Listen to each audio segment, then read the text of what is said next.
മുഹമ്മദ് മുസ്തഫ. എന്റെ നാട്ടിൽ മലപ്പുറം ജില്ലയിലെ കല്ലമൂല എന്ന് പറയുന്ന എന്റെ നാട്ടിൽ ഇന്നലെ 2 മരണമാണ് നടന്നിട്ടുള്ളത്.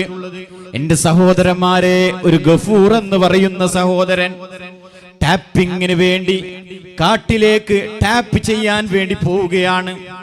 ടാപ്പിംഗ് തുടങ്ങുകയാണ്. കടുവ വരികയാണ്, ഗഫൂറിന്റെ കഴുത്തിൽ കടിക്കുകയാണ്, കഴുത്തിൽ നിന്നും തിന്നുകയാണ്. ഗഫൂറിനെ 500 മീറ്ററോളം കൊണ്ടുപോവുകയാണ്.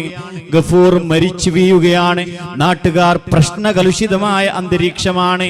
അതിനു മുമ്പ് തന്നെ വന്യജീവി സംരക്ഷണ സേനയോട് പറഞ്ഞിട്ടുണ്ടായിരുന്നു, എല്ലാ രീതിയിലുള്ള സാഹചര്യങ്ങളും, അതായത് വന്യജീവികൾ വരുന്ന രീതിയിലുള്ള എല്ലാ സാഹചര്യങ്ങളിൽ നിന്നും ഞങ്ങളെ രക്ഷിക്കണമെന്ന് പറഞ്ഞിട്ടുണ്ടായിരുന്നു. അതവർ കണ്ണു ചിമ്പി ഒരു ജീവിതം നഷ്ടപ്പെട്ട സാഹചര്യത്തിൽ കണ്ണു തുറന്നു. ഇന്നതാ കൂട് നിർമ്മിച്ചിരിക്കുകയാണ്, ആനകളെ കൊണ്ടുവന്നിരിക്കുകയാണ് പിടിക്കാൻ വേണ്ടി, കടുവയെ പിടിക്കാൻ വേണ്ടി. ആ ഗഫൂർ എന്ന് പറയുന്ന ആ പൊന്നുമോന് എത്രയോ പ്രതീക്ഷകളുള്ളവരാണ്. 3 പിഞ്ചു കുഞ്ഞുങ്ങളെ ബാക്കിയാക്കിയിട്ടാണ് ടാപ്പിങ്ങിന് വേണ്ടി പോയിട്ടുണ്ടായിരുന്നത്. ആ 3 പിഞ്ചു കുഞ്ഞുങ്ങളും യതീമായിട്ടുള്ള ഒരു സാഹചര്യമാണ് ഉണ്ടായിട്ടുള്ളത്. അതോടുകൂടെ തന്നെ കുഞ്ഞഹമ്മദ് ചാ എന്ന് പറയുന്ന ഒരു മനുഷ്യൻ ജമാഅത്തിൽ വലിയ